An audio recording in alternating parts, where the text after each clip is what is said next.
In this video, I will be explaining what soil buildup is and why it's important to repot our African violets once in a while.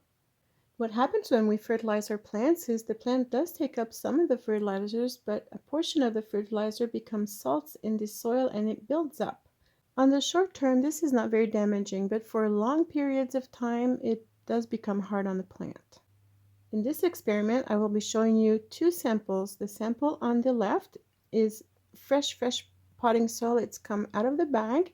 And on the left, I will show you a sample of what comes out of the soil after a plant has been in it for 1 year. I am watering with hot water because hot water really will dissolve all the little salts much easier.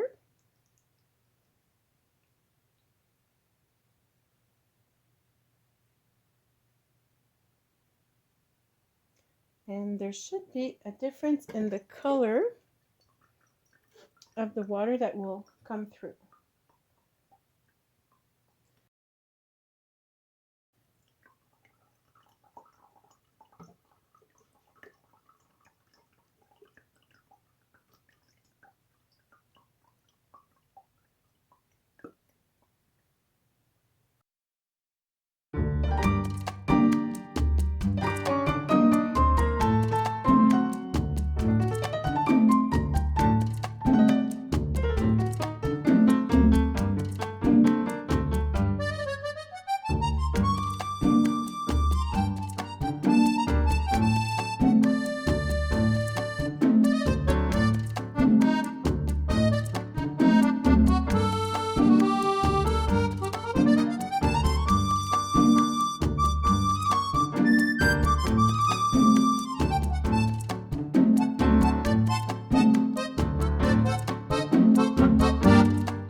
Okay, so here are the disgusting results. I waited all night for to come back to let the deposits go down to the bottom because this little pot was coming out really black, and I wanted to show you that it was just soil particles floating and not gunk in this water. So I let it rest all night to become clear. It's still a little bit foggy, but those are just little tiny little particles, and they're floating. It's soil particles.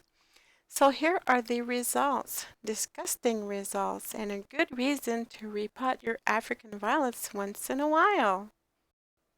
So I need to mention once more that the little pot on the left is brand new soil, never used, straight out of the bag, and the plant that is planted on the pot in the pot on the right has been planted for about a year, was repotted about a year ago, and this is everything that came out after just 1 year. And I fertilize not very often because in the summertime I just don't have time. So they do get some now and then, but very little of it. And we still have this big buildup in the soil. This little science project was to show you what does come out of the soil, but this is also a technique that you can use once in a while to clean out the excess gunk in your soil if you don't have time to repot everything. You can simply pour the water like I did. You need to use warm to hot water. Pour it through the soil, and whatever comes out will be out of the plant and will declog the soil. Of course, a good fresh repotting is the best thing you can do, but if you don't have time, you can always do this in between and it'll help the plant. I hope you all have enjoyed this little science experiment. As usual, if you have questions, please add them below and hope you won't have too many nightmares about what's going on in your soil. Happy repotting, everybody, and we will see you next time.